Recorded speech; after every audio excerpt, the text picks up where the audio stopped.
Have you ever looked someone in the eyes, someone you trusted, and suddenly realized they've been lying to you all along? And then, right when you confront them, everything flips. You're not just dealing with dishonesty anymore.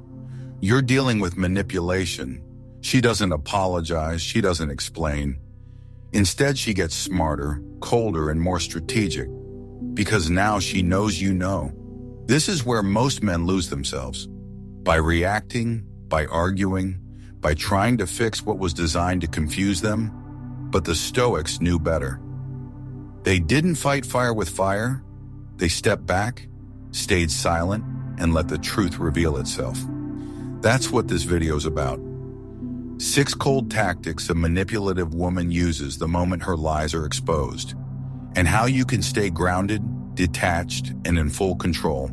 If you're ready to stop falling for the same games, like the video and subscribe. This isn't drama, it's clarity, and clarity is how you win. Number 1. She flips the script. Have you ever noticed how quickly the story changes when the truth finally comes to light? The moment she senses you've caught her, something shifts. She doesn't retreat. She doesn't explain. Instead, she rewrites reality. With precision and calm fury, she flips the script. Suddenly, you're not the one seeking truth. You're the one on trial. She calls you insecure, controlling, sensitive. She acts shocked, wounded, even outraged, not because of what she's done, but because you dared to notice it. This is what Stoic thinkers call inversion of the frame. The original issue, her deception, vanishes beneath a fog of emotional manipulation. The tactic is not designed to resolve conflict, but to confuse the dynamic entirely. If she can make you doubt yourself, she doesn't need to explain anything. And that's the trap, because the moment you begin defending your tone, your motives, or your emotional reactions, the truth becomes irrelevant. Now it's about you, your flaws, your failures. This psychological maneuver is not random, it's a cold calculation. She knows you're not the kind of man who explodes with rage. You value peace, you try to reason, and that's exactly what she uses against you. Stoic philosopher Epictetus said, "Any person capable of angering you becomes your master." Her goal is not to prove she's right, it's to get you to react, to lose center, to become emotionally entangled in her narrative. So what does the Stoic do? He doesn't argue. He doesn't raise his voice. He sees the tactic for what it is, a mirror trap. The more you struggle to explain yourself, the deeper you fall into her version of the story. But when you stop explaining, when you choose clarity over chaos, the mirror breaks. She loses her grip not because you won, but because you didn't fight. Marcus Aurelius once wrote, "Don't waste time debating what a good man should be one." That applies here. You don't need to fight to prove you're good, sane, or fair. You live it, you show it through composure, through restraint, through the kind of presence that doesn't flinch when someone throws a false label your way. Real character doesn't shout to be seen. It simply holds its ground. It lets falsehoods collapse under their own weight. History gives us examples, not in the form of romantic betrayal, but in the way powerful individuals resisted distortion. Nelson Mandela, imprisoned for nearly 3 decades, was constantly subjected to attempts to twist his image, to provoke him into acting in ways that would justify his oppression. But he didn't react with rage. He responded with clarity. His character, not his argument, became the most powerful counter-narrative. The more they tried to flip the script on him, the more powerful his stillness became. When a woman flips the script on you, it's not always loud or theatrical. Sometimes it's subtle. She'll bring up your past, question your motives, reframe your honesty as cruelty. And if you're not grounded, it works. You find yourself explaining things you shouldn't have to, apologizing for things you didn't do, and doubting what you clearly saw. This is where the Stoic response is vital. Not to correct her version, not to fight for justice in that moment, but to return to yourself, to your breath, your boundaries, your truth. You don't owe anyone a performance to prove your integrity, especially not someone who weaponizes guilt to avoid responsibility. Seneca wrote, "No man is more unhappy than he who never faces adversity, for he is not permitted to prove himself." These moments, these psychological reversals, are adversity in disguise. They are the battlefield of the mind. But the proof of your strength is not in overpowering her argument, it's in not letting it define you. So when she twists the facts and projects blame, let her. Don't panic. Don't chase justice in a place built on illusion. Let her reveal her patterns. Let her drown in her own performance. Your silence, your detachment, your calm refusal to participate, that is your strength. And eventually she'll notice. She'll see that the usual tactics don't land, that you're no longer reactive, no longer caught in the need to justify yourself. And that shift in you, that quiet, stoic stillness, is the beginning of your freedom, because nothing is more unsettling to a manipulator than the one person who sees through them and simply walks away. Number 2. She becomes the victim. When manipulation through confrontation fails, she moves to something more powerful. Your compassion. The tears arrive suddenly. Her voice shakes. She might bring up childhood trauma, heartbreaks, or even subtle reminders of things you've done in the past. Not to have a real conversation, not to heal, but to flip your clarity into guilt. Now, instead of questioning her behavior, you're questioning your empathy. You're asking, am I being too harsh? But make no mistake, this isn't vulnerability, it's strategy. This is not emotional honesty, it's emotional control disguised as pain. And it's one of the most dangerous tactics because it hijacks the very best part of you. Your ability to care. Stoicism teaches us to guard our reason, not by rejecting emotion, but by resisting its misuse. Marcus Aurelius once said, "If someone can prove me wrong and show me my mistake, I will gladly change. It is the truth I seek." But what if there's no truth being offered, only a performance designed to distract you from it? At first, you may feel noble for softening, for staying, for comforting her while she cries. But slowly, something subtle begins to happen. The betrayal, the lie you confronted, fades into the background. Now you're apologizing for hurting her feelings.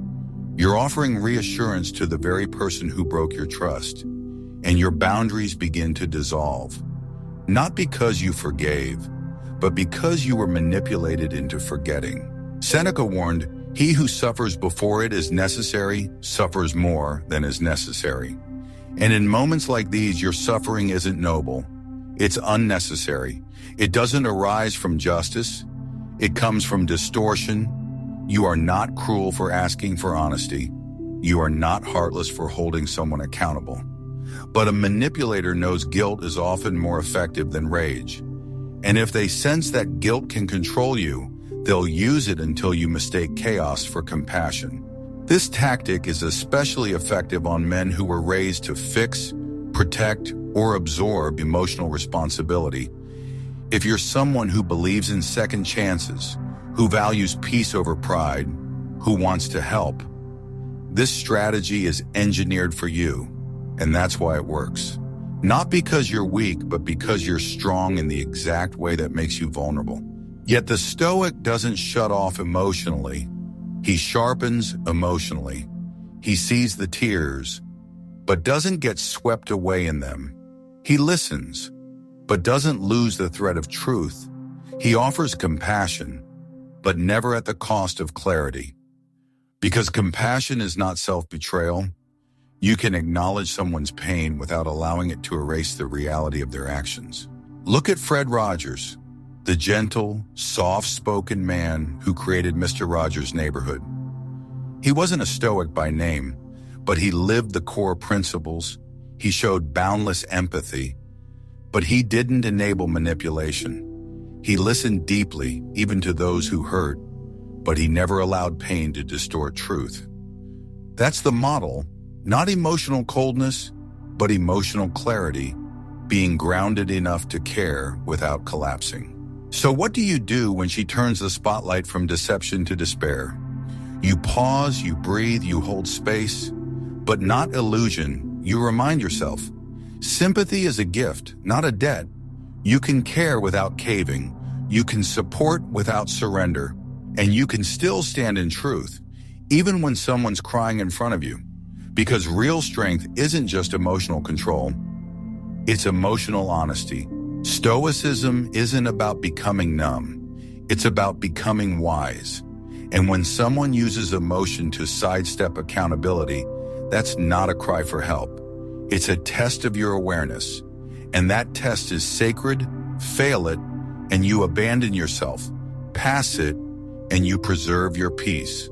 What she wants is for you to feel bad enough to drop the subject, to abandon your intuition, to choose false harmony over uncomfortable truth.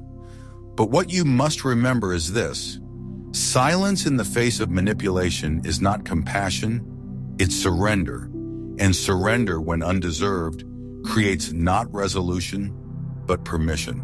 Permission for her to do it again. Permission for your boundaries to keep eroding. Permission for confusion to become the norm.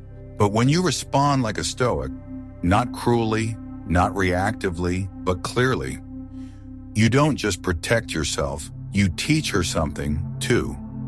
That guilt is no longer a weapon she can use. And that's the moment the cycle begins to break.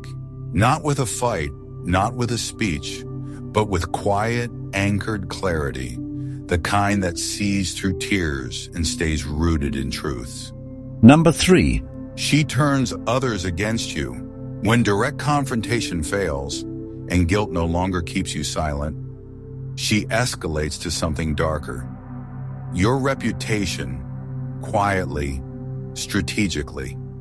She begins shaping the story, not to you, but about you.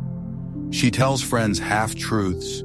She tells family emotionally charged versions of events where she is the victim and you are the cold, irrational aggressor.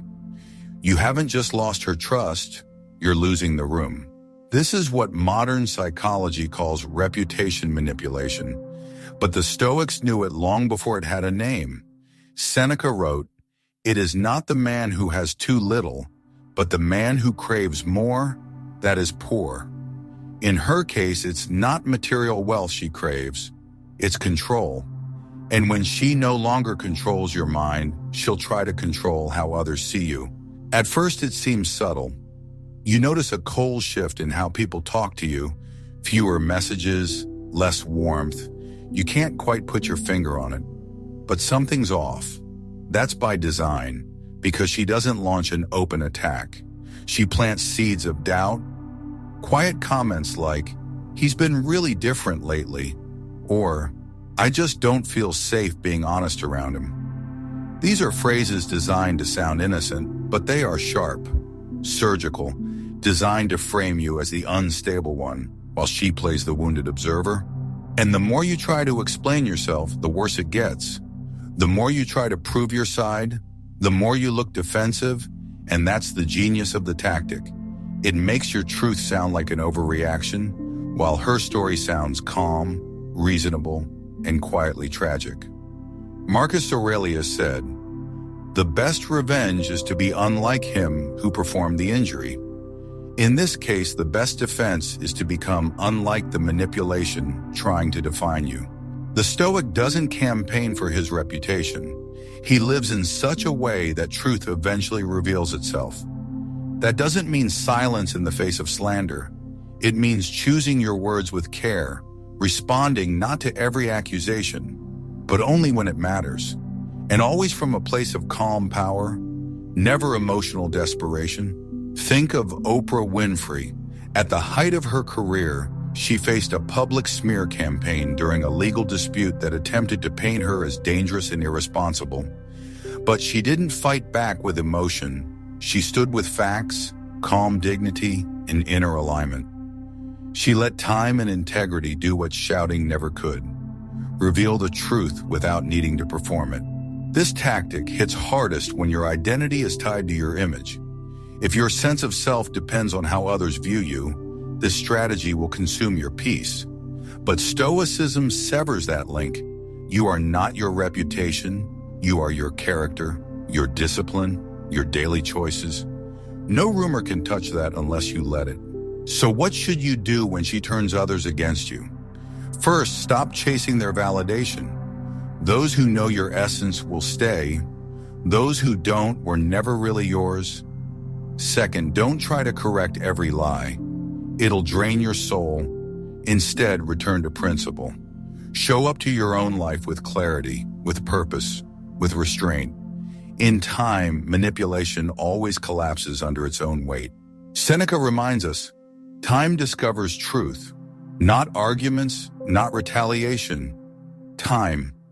And during that time, your only responsibility is to remain clear-eyed and rooted in your own behavior. Let your actions carry the message your words cannot.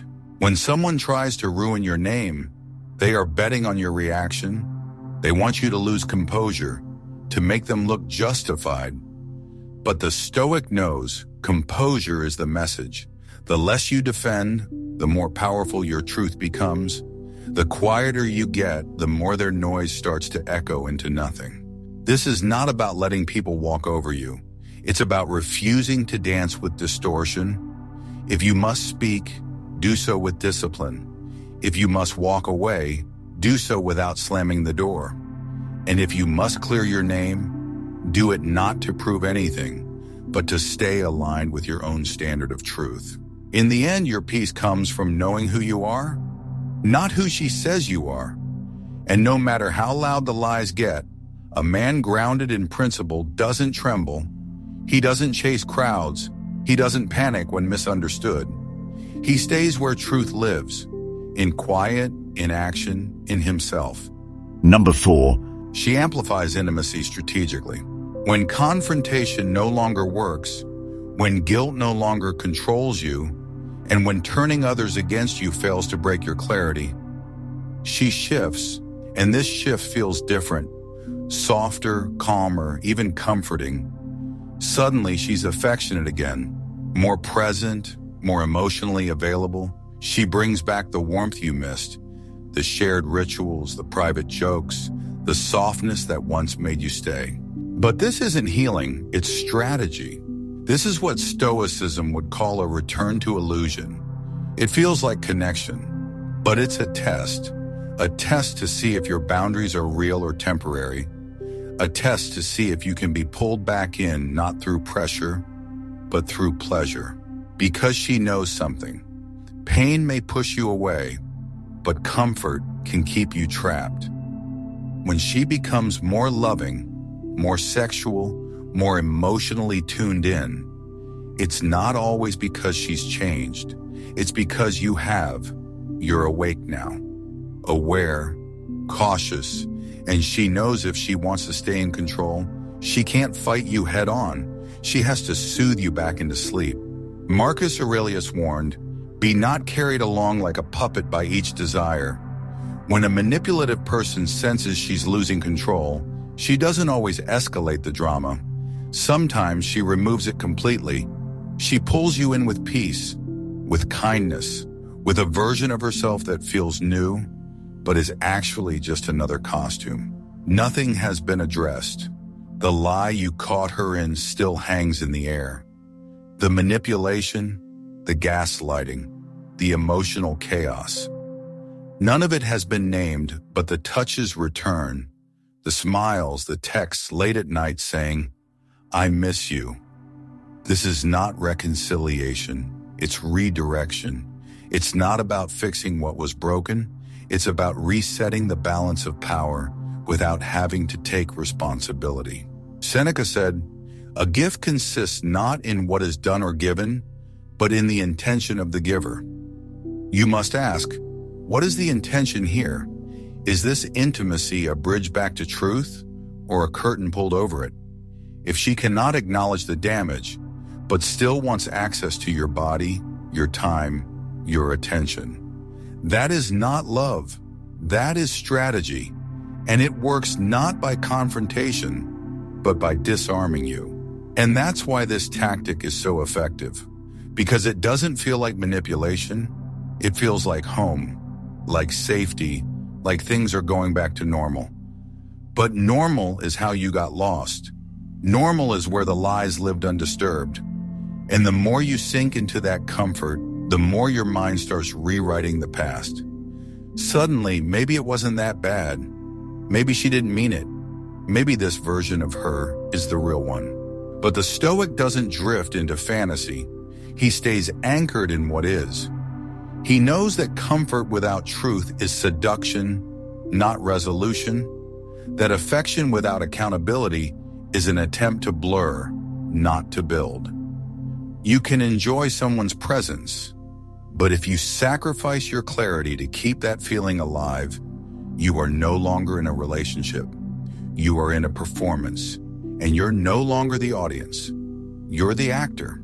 Consider the life of Robin Williams, a man whose charm and warmth could fill any room, but behind the laughter, he often battled deep emotional contradictions, being loved by many, but privately torn by relationships that confused intensity with stability. He once said, "I used to think the worst thing in life was to end up alone. It's not.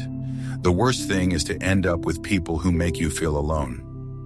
That's what false intimacy creates, a feeling of closeness that hides a hollow center. So what does the Stoic do when false closeness returns? He stays steady. He doesn't get swept away in the emotional tide. He accepts kindness, but watches for truth. He feels, but doesn't fall. And most of all, he waits, not for more affection, but for accountability. Because until the root is addressed, the flower isn't real.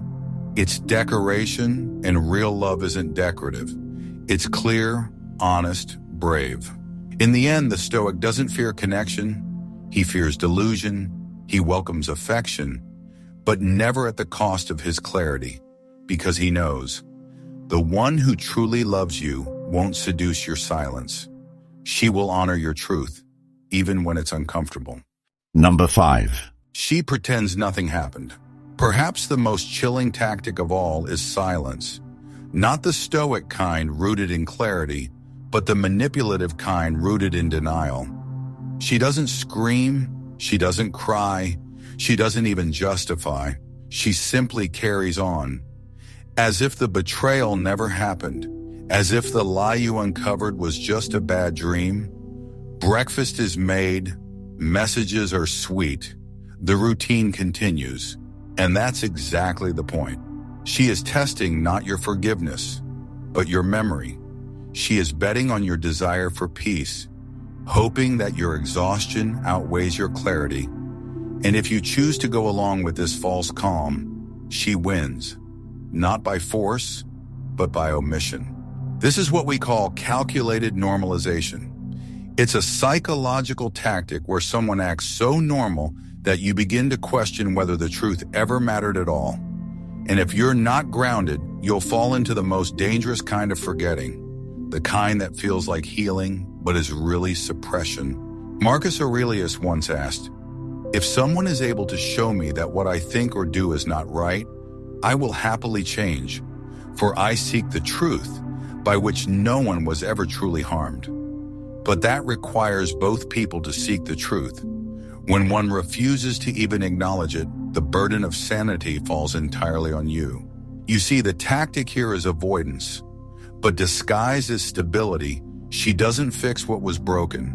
She just acts like it never cracked. She doesn't explain. She doesn't apologize. And the longer this continues, the more isolated you feel, because now you're carrying the weight of reality alone. You're the only one still aware of what happened. You bring it up, and she says, "Why are you still stuck on that?" Or worse, "I thought we were past this." It's gaslighting, but colder, more detached. She doesn't need to deny what happened. She just acts as if your memory of it is the problem, and over time, you begin to wonder, am I holding a grudge? Am I the one ruining the peace? But the Stoic refuses to be lulled to sleep. He does not chase conflict, but he never accepts illusion. He understands that peace built on silence is not peace. It's paralysis. He knows that emotional avoidance isn't maturity. It's manipulation, Seneca wrote. No man is more unhappy than he who never faces adversity, for he is not permitted to prove himself.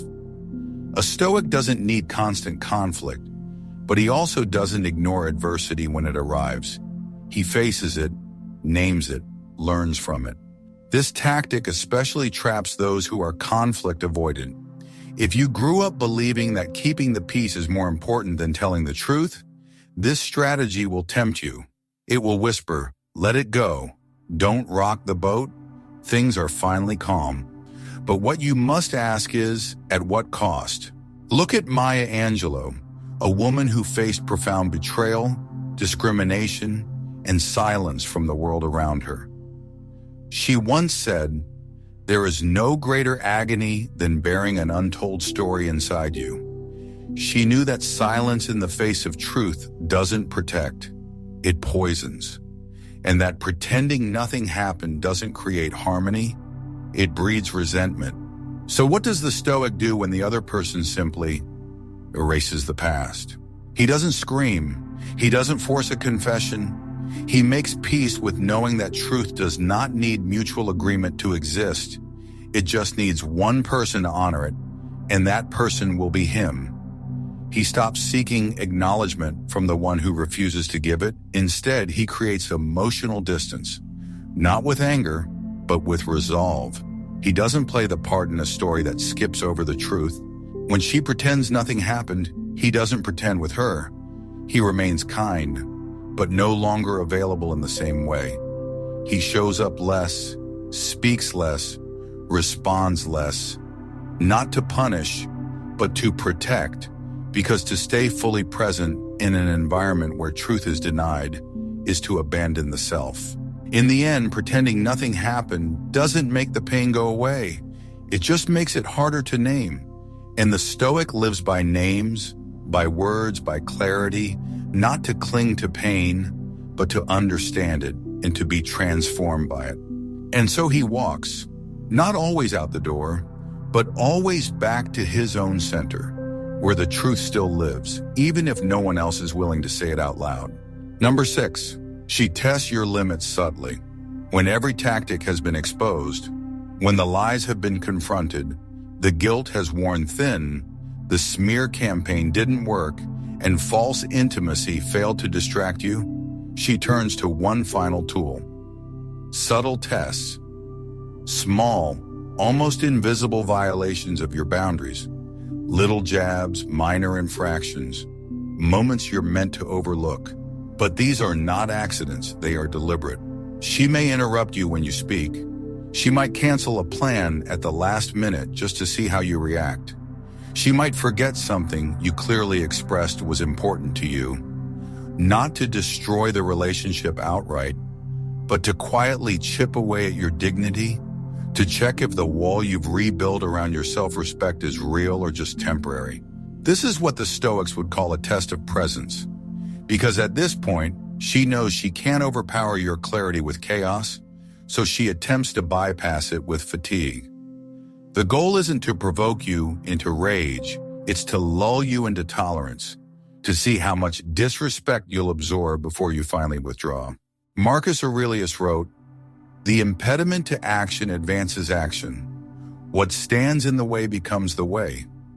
Every time she violates a small boundary, she's not just challenging your patience, she's revealing her strategy, and your response is the lesson not to her, but to yourself. Because if you allow the subtle to slide, it becomes the standard. Most men fail here not because they are weak, but because they are tired. Tired of correcting, tired of confronting, tired of always being the one to uphold integrity in a space that doesn't honor it. And that's exactly what she's counting on. that you'll choose peace over principle, that you'll stay silent not because you're wise, but because you're worn down. But the Stoic doesn't speak from fatigue. He acts from principle. He doesn't explode over every disrespect, but he doesn't ignore patterns either. He watches, he tracks, and then with calm and final clarity, he removes his energy. One of the clearest modern examples of this was Steve Jobs. He was known not for emotional outbursts, but for intense focus and discernment. When someone in his circle repeatedly fell short, not just in performance, but in standards, he didn't rage. He withdrew. Quietly, completely. He didn't argue about boundaries, he acted on them. That is what the Stoic does. He doesn't make speeches, he makes decisions. So when she starts testing you in small ways, when she makes passive-aggressive comments, shifts your boundaries by inches, or plays innocent after saying something cutting, pay attention, because the goal is not to break you quickly, it's to stretch you slowly. Seneca said, if you don't know to what port you're sailing, no wind is favorable. In these moments, your internal compass must be sharper than ever. You must remember what you stand for, what you said you would no longer tolerate, what you promised yourself after the last time. Because every tolerated insult teaches her something. It says, he'll stay even now. And every quiet act of detachment teaches her something else. He's no longer afraid to leave. This tactic is subtle because it's meant to fly under your awareness. But the Stoic sees what others miss. He feels the shift in tone. He notices the micro disrespect. And instead of reacting emotionally, he recalibrates internally. He makes no announcement. He simply starts subtracting access. Less availability, less response, less emotional investment, and not as punishment, but as protection. Because clarity is not just knowing when to speak. It's knowing when to stop explaining, when to let behavior reveal intent, and when to let silence speak what your words no longer need to carry. If she asks what's changed, you don't need to answer. You already did, with your absence, with your distance, with the new standard you silently implemented the moment she failed her final test. In the end, testing your limits isn't about seeing how loud you can be. It's about seeing how clear you are. And when your clarity is unshakable, when your silence is purposeful, and when your presence is no longer offered on demand, she'll know. The games no longer work, the cycles no longer loop, the access has been revoked. And you didn't do it out of anger. You did it because you finally remembered who you are and who you refuse to become. She thought you'd keep reacting, keep explaining, keep doubting yourself every time she rewrote the story, but not anymore. Now you see the pattern, and once you see it, you don't unsee it, you don't fix it, you don't chase closure, you step back, you go quiet, and you reclaim your clarity like a man who remembers who he is. This isn't about punishing her, it's about protecting you, because the greatest revenge is not rage, it's composure. It's refusing to break for someone who studied how to bend you. So walk on, not to prove a point, but to return to your peace. And when you do, you won't need her to understand, because you'll finally understand yourself.